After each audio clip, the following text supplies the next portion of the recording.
Let's stick with Treasuries as Wall Street awaits July CPI report out on Thursday. It's a key metric for the Fed. And we got some mixed signals from Fed officials over the weekend. Fed Governor Michelle Bowman suggesting interest rates could rise again, while New York Fed's John Williams told the New York Times in a pretty extensive interview that monetary policy was in a good place. Joining me now is Matthew Hornbach, Morgan Stanley Global Head of Macro Strategy Research. Great to have you on. I do want to get your thoughts about the pretty extraordinary move we saw in treasuries last week, specifically in long-dated treasury yields. And I realize they've come off a little bit since then, but a lot of talk about a bear steepener. I want to get your thoughts.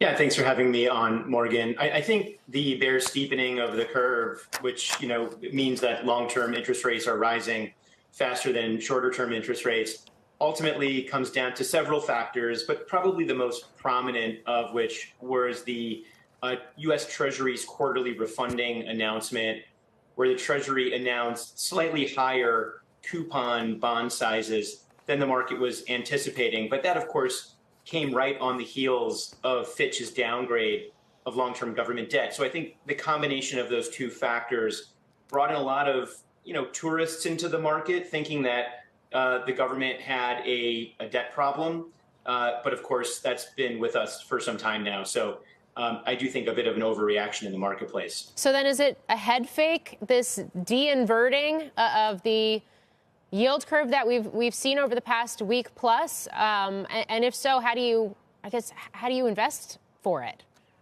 Yeah, well, Morgan, I do think that the curve steepening trend is a trend. I do think ultimately the curve will begin to steepen out from here, but our view is that it was going to be more of a bull steepening move where short-term interest rates end up moving lower at a faster pace than longer-term interest rates. So the curve steepening is probably the right idea, but it's just the way in which it displays itself in the market is maybe where we differ from what's happened more recently.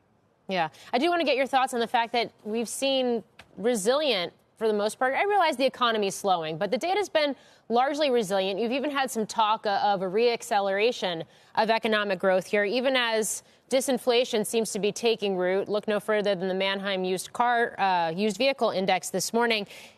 Is it sustainable, especially given the voracious pace of rate hikes that we are coming off of right now, or is there another shoe to drop here?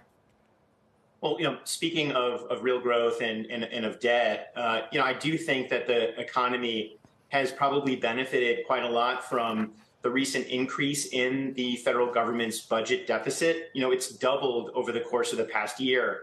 That doesn't get talked about enough, I think. But what's going to happen over the next 12 months, if you believe the Congressional Budget Office's numbers, is that it's going to fall quite dramatically, in fact.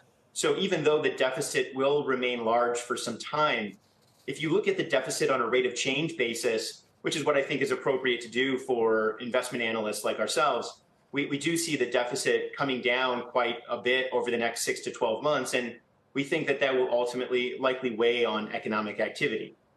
OK, I'm going to channel John Fort, my colleague John Fort here, and I'm going to say for the folks playing at home, how do you invest for this? How do you position yourself for this? What would you suggest?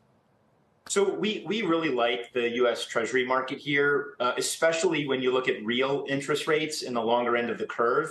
The 30-year real interest rate, which is essentially the return that investors would get, adjusting for inflation, is very attractive, very close to 2%.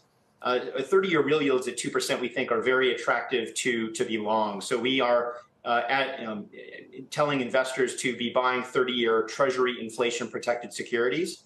And then we also like 5-year Treasury bonds just outright. So the nominal U.S. Treasury security that gets issued every month, we think investors should be buying those bonds today.